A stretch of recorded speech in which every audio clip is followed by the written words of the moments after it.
Zu uns gekommen ist Daron Acemoglu. Er ist Ökonomieprofessor am Massachusetts Institute of Technology in Cambridge nahe Boston und einer der Starredner hier am Institutional Money Congress dieses Jahr. Daron, nice to have you here. Thank you, Hans. It's great to be here. My first question is JP Morgan CEO Jamie Dimon sees artificial intelligence as possibly the biggest challenge his bank is currently facing. The potential impact of the technology is comparable to that of the steam engine, he said. But on the other hand, there's one headline in a news platform reading, advisors struggle to get unbiased answers from tech providers regarding the return on investment on AI. Does that reflect in a certain way the topics of your presentation here at the Congress? In a nutshell, it captures the essential dilemma here. AI is a potentially transformative technology with huge potential, but it's being hyped up, so we are expecting it to have major effects and transform the economy at one fell swoop. Reality is going to be much more complicated. So the steam engine analogy is interesting because if you look at it, the steam engine had a very slow-acting impact on the economy. It took quite a while for the steam engine itself to develop and then to start changing the economy, especially across the many sectors beyond transportation. So if AI is going to have a similar impact, it's going to take decades. Now, there are many differences. There are aspects in which AI is more impressive than steam engine. There are aspects in which steam engine was more revolutionary for its time. So again, we should be more realistic. My own assessment is that within the next 10 years, the macroeconomic impact of AI is going to be small. There are going to be some sectors that will experience some changes in the nature of jobs.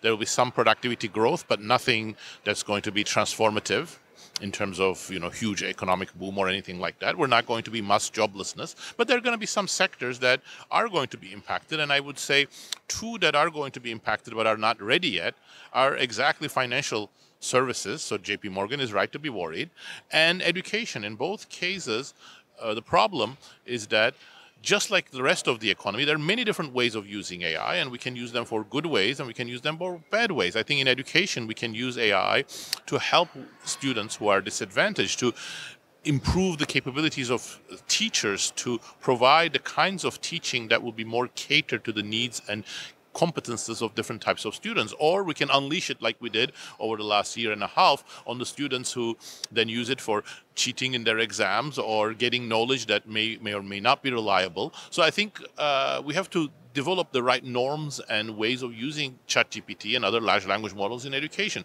In financial services, again, there are many things we can do with artificial intelligence, but it is also a huge security risk. It's going to be very disruptive for established players such as JP Morgan. And again, I don't think either JP Morgan or the entire financial industry is ready for it. In both cases, the right education and the right organizational responses are key. So would you agree that at the moment AI is still nothing else than just statistics, like Cliff Asness from AQR coined it? Well, right now, the current architecture of AI models is very much based on machine learning, in particular neural nets and deep learning. And they are taking a huge amount of data and they're processing it in ways that humans cannot. But they are doing it blindly to any conceptual structure, higher level understanding. So yes, you can say it's just statistics, it's just data. On the other hand, they're doing very impressive things. Generative AI is just statistics and data. It has, the current versions of the large language models have hundreds and billions of parameters that enable them to guess the next word or the next string of words from a sentence in a way that's quite eerily familiar to the way that humans would talk. But it is just this predictive tool that comes with some great potential. Again, it can do things that humans cannot do, and for it would be complementary to humans, but it comes with great limitations as well. So we shouldn't forget that. Ultimately, we may go back to the days where people were hopeful about symbolic AI, where you would actually introduce higher level concepts into artificial intelligence as well. And there might be ways of mixing them with the current statistical tools that might be something much more than statistics, but we're not there yet, and we're not trying to do that yet. On the other hand, during your speech, you were talking about two different visions of AI.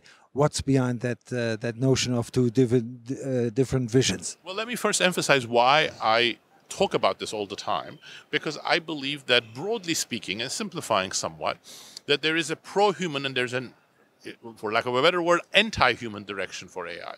The pro-human one, we use AI in order to help workers, in order to help citizens to get better information, to practice democratic citizenship better, to form better social relations, to perform more complex tasks. In the other one, we use AI to manipulate humans, to take away tasks from them without giving them an alternative, so taking us towards job displacement and greater inequality. Now, those options are going to be really critical in the decades to come. But they are not purely economic choices that we have to make. These different options are also conditioned by how we approach AI, how we think of computers, and how we think of humans. And that's why I go back to the beginning of the computer science discipline and to the beginning of the AI field. And in both of them, you see these two conflicting views. One goes back to the brilliant mathematician Alan Turing, who was really, truly transformative in the way that he contributed to computation, in the way that he started understanding what digital tools could be, but also he had a view that humans were no more than a digital tool, and digital tools could be as good as humans. So he emphasized what he called autonomous machine intelligence. Machine intelligence meaning that digital tools can do high-level activities, just like human intelligence, and autonomous meaning that that could take place without humans giving instructions, so in a self-acting way. If you have that view, automation is one step ahead, and you don't need to elevate humans because machines are going to do almost everything, and ultimately perhaps everything that humans are going to do. The AI field, for example, as it formed in the mid-1950s, very much borrowed these ideas from Alan Turing. But even before AI, as early as Alan Turing, there were other computer scientists, engineers, mathematicians, and philosophers who were trying to conceptualize what we can do with digital tools and what we want from digital tools differently. One was the MIT mathematician, polymath engineer Norbert Wiener, who from the beginning understood, in my opinion, the dangers of automation and the dangers of sidelining humans. And he, in fact, started thinking about how we can use machines in a complementary way with humans, and at the same time also improve the communication between machines and humans. And this is the perspective that Simon Johnson and I, in our book Power and Progress, we call machine usefulness, to contrast with machine intelligence. Now, this is not a twinkle in the eye of some philosophers or mathematicians. We also explain in the book that there were many people who actually followed this vision, and when they did so, that led to the most important breakthroughs that we depend on today in the field of computer tools. The computer mouse, hyperlinks, hypertext, menu-driven computers, all came out of this vision of complementing humans. So it is a curious thing that when the tech industry became a multi-trillion-dollar industry, it sidelined that and very much hook, line, and sinker both into the self-acting machine intelligence view. And artificial general intelligence is the next stage of that obsession, in my opinion. Now, again, this is not just intellectual history, because when all of the leading tech companies are led by people who believe in artificial general intelligence, they're going to direct their innovations and investments in fields that are not complementary to humans, but are going to sideline humans. So I don't think you would have had the kind of mess that social media is today, so manipulative, so exploitative, unless you had this machines ahead of humans perspective. However, you do not stop at a simple criticism, but also provide tips on how generative AI can be better implemented. What exactly are you talking about? I think that's a very important part of what I'm trying to communicate. Generative AI has huge potential, and we are at the cusp of squandering it. If we use generative AI just to automate and just to try to replicate what humans do, that's not the best use of it. As I've just explained a second ago in the context of the discussion of statistics, what's so amazing about these AI tools, machine learning tools, neural nets, is that they do things that humans cannot do, crunch a huge amount of data, but they cannot do things that humans do naturally, like learn languages, learn on the basis of experience, do high-level judgments, compare very different things and generalize from few data points.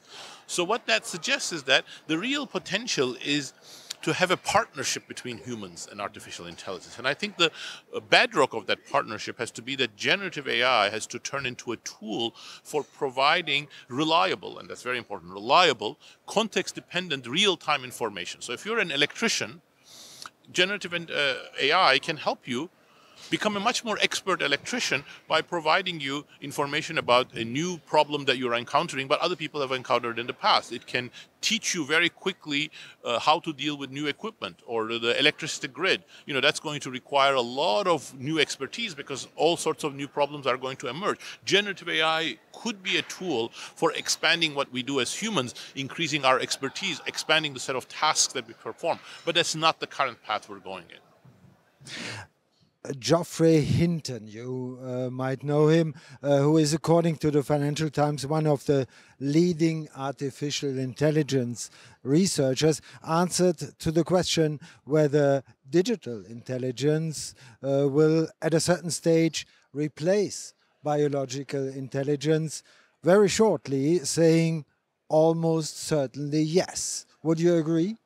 Well, I think Geoffrey Hinton is a really exemplary person, as an exemplary scientist. I had the pleasure of meeting him about 8 years ago when we were both receiving the BBVA Frontiers of Knowledge Awards. But he got it for computer science and mathematics, so he has more understanding of that field. I am just an economist, but I would respectfully disagree. I think Geoffrey Hinton has more to say on this than anybody else. He was a lone trailblazer in working on neural nets and that specific type of architecture for artificial intelligence when the whole field rejected it, and he has turned out to be vindicated.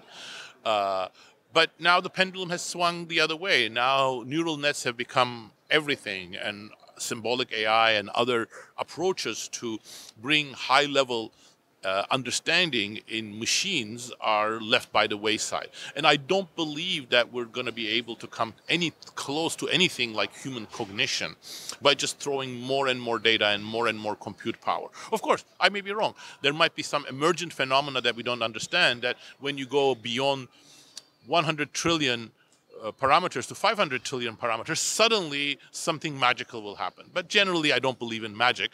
And if you don't believe in magic, it's very difficult to believe that the current architecture is going to lead to anything close to human cognition. Now, the question then is, will within the next 50 years a new paradigm emerge that will successfully combine this with the very complex things that human brain does, many modes of learning at the same time, experiential learning, interacting with the physical world, generalizing from simple examples to more complex ones, and continuously experimenting and testing ideas in very dynamic ways.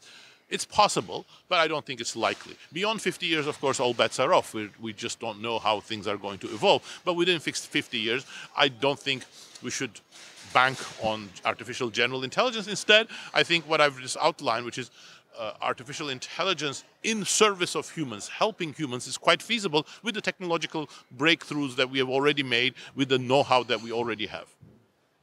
Let's meet in 10 years or so and see what happened until then. Thank you very much for being with us. Love that. Thank you.